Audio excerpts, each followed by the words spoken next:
एक समय की बात है, गौतम बुद्ध अपने शिष्यों के साथ एक गांव से गुजर रहे थे। उन्हें गांव कुछ ठीक लगा। वहां पर वे रुके और धीरे धीरे उन्होंने अपने शिष्यों को प्रवचन देना शुरू कर दिया। यह प्रतिदिन का काम हो गया। अब वहां के एक ग्रामवासी जो बुद्ध से परिचित थे, वे भी वहां आने लगे और बुद्ध के प्रवचनों को बड़े ध्यान से और आनंद से सुनने लगे। एक समय की बात है, बुद्ध प्रवचन दे रहे थे, तभी उस गांव का एक व्यक्ति वहां पर आ गया। वह हमेशा परेशान रहा करता था। धीरे धीरे अपनी ही कुछ बुराइयों की वजह से, अपने ही कुछ दुर्गुणों की वजह से उसका अपनी परिस्थितियों से और स्वयं से नियंत्रण जाने लगा। जब वह वहां पर आकर खड़ा हुआ तो उसे वह सब व्यर्थ लगने लगा और उसने बुद्ध को गालियां देना शुरू कर दिया। लेकिन वह देखकर आश्चर्यचकित होने लगा कि उसकी इतनी गालियां बरसाने के बाद भी बुद्ध के चेहरे से मुस्कान एक क्षण के लिए भी ओझल नहीं हुई। उस दिन जब प्रवचन समाप्त हुआ तो वह बुद्ध के पास गया और उसने कहा कि अब मैं अपने ही कर्म के द्वारा दुखी हो गया हूँ।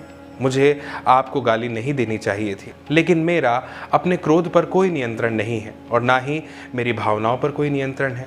क्या आप मुझे बता सकते हैं कि आप इतने शांत कैसे रह सकते हैं, जबकि मैंने आपको इतने अपशब्द कहे और आपने एक क्षण के लिए भी अपने चेहरे से अपनी मुस्कान को, अपनी शांति को ओझल नहीं होने दिया, मानो कि आपको मेरी बात सुनाई ही नहीं दे रही थी। भला कोई इतना शांत कैसे रह सकता है? तब बुद्ध ने उस व्यक्ति की तरफ देखा और मुस्कुराया और कहे कि देखो, मान लो कि आज मेरा जन्मदिन है और तुम मुझे उपहार के रूप में एक सिक्का देना चाहते हो, सोने का सिक्का। अब वो सिक्का तुम मेरे पास लेकर के आए और वह सिक्का मैंने तुमसे स्वीकार नहीं किया, तो वह सिक्का किसके पास रहेगा? तो उस व्यक्ति ने जवाब दिया कि वह सिक्का मेरे ही पास रहेगा, चूंकि आपने नहीं लिया। तो ऐसे ही बुद्ध ने कहा कि भावनाएं और विचार भी इसी तरह से काम करते हैं।